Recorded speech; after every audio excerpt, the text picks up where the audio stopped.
Course చేసి skill base లో subject నేర్చుకొని స్కిల్ డెవలప్డ్ గా ట్రైనింగ్ అయ్యి పేషెంట్లకు కేర్ ఇవ్వడానికి అన్నది మేము హాస్పిటల్ సైడ్ డ్యూటీస్ చేస్తున్నాం. వాళ్ళని తీసుకొచ్చి మాకు మా పోస్టుల్లో కూర్చోబెట్టి వాళ్ళకి స్టాఫ్ నర్సెస్ ఇస్తామన్నది గవర్నమెంట్ ఎంత అన్యాయంగా ఆలోచిస్తుంది అన్నది ఇప్పుడు మీకు అందరికీ కూడా అర్థం అవ్వాలండి. ఎందుకనంటే రీసెంట్ గా ఒక మూడు సంవత్సరాల క్రితం సచివాలయంలోని ఏఎన్ఎం పోస్ట్ అన్న రెగ్యులర్ నోటిఫికేషన్ ద్వారా తీశారు. అప్పుడు తీసేటప్పుడు మాకు ఏంటంటే కాంట్రాక్ట్ లోనే 15 సంవత్సరాల నుంచి ఉండిపోతున్నాం. మేము ఎప్పటికైనా రెగ్యులర్ అవుతామా లేదా అన్న దృష్టితో మమ్మల్ని కూడా పోస్టులకు ఏమైనా పెట్టుకోమంటారా, మేమైనా ఎలిజిబుల్ అని చెప్పేసి అప్లికేషన్ పెట్టుకోవడానికి వెళ్తే ససేమిరా కుదరదు, మీరు జిఎన్ఎంస్ బీఎస్సీ నర్సింగ్ వాళ్ళు ఏఎన్ఎం పోస్ట్ మీరు ఎలా పెట్టుకుంటారు నోటిఫికేషన్ అని చెప్పేసి ఎవ్వరు కూడా మా అప్లికేషన్ తీసుకోవడానికి ఇష్టపడిన పరిస్థితుల్లో ఏఎన్ఎంస్ తీసుకొచ్చి ఇప్పుడు మా పోస్టుల్లో యాజ్ ఎ స్టాఫ్ నర్స్ గా నర్సింగ్ ఆఫీసర్ గా ఎలా కూర్చొని పెడతారని చెప్పి మేము గవర్నమెంట్ ని అడుగుతున్నామండి.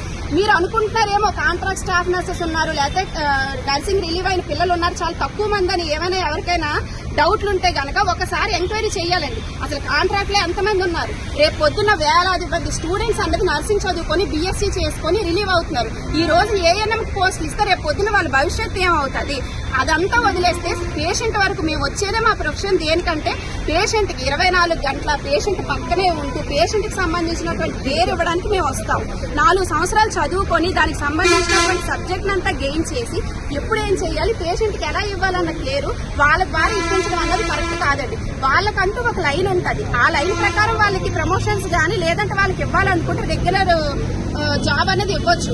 మా వరకు తీసుకొచ్చి ఏఎన్ఎంస్ వచ్చేసి స్టాఫ్ నర్సెస్ గా అన్నది కూర్చొని పెట్టడం కరెక్ట్ కాదు. మేము ఏంటంటే గవర్నమెంట్ కి ఈ విషయం ద్వారా తెలియజేయాలనుకుంటున్నాం. సార్ 15 సంవత్సరాల నుంచి మేము కాంట్రాక్ట్ లోనే మగ్గిపోతున్నామండి. ప్రభుత్వాలు మారుతున్నాయి, అధికారులు మారుతున్నారు, మా జీవితాలు మాత్రం మారటం లేదు. మేము ఇంకా ఎల్లకాలం కాంట్రాక్ట్ గానే ఉండిపోవాలా?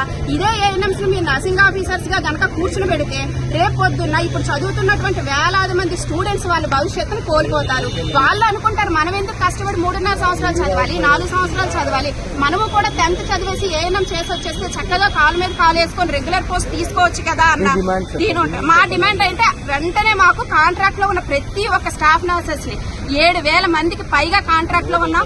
3,000 మందికి పైగా ఎన్హెచ్ఎం లో కూడా కాంట్రాక్ట్ లో పనిచేస్తున్నారు. అందరినీ కూడా ఎవరెవరైతే కాంట్రాక్ట్ లో ఉన్నారో అందరినీ రెగ్యులర్ చేయాలి. వెంటనే మాకు రెగ్యులర్ నోటిఫికేషన్ ఇవ్వాలి. మా అందరినీ రెగ్యులర్ చేశాక ఫర్దర్ ఏటన్నది డెసిషన్ తీసుకోవాలి. ఏఎన్ఎంస్ మాత్రం నర్సింగ్ ఆఫీసర్స్ గా కూర్చోబెడదామంటే వెంటనే జీవో నెంబర్ 115 రద్దు చేయాలి, వెనక్కి తీసుకోవాలి. ఇదే మేము ప్రభుత్వాన్ని కోరుతున్నటువంటి ముఖ్యమైనటువంటి డిమాండ్. మాకు ఈ పోరాటం అయితే మేము ఆపమండి. ఇనీషియల్ గా మేము ఒక ఇంటిమేషన్ ఇస్తాం.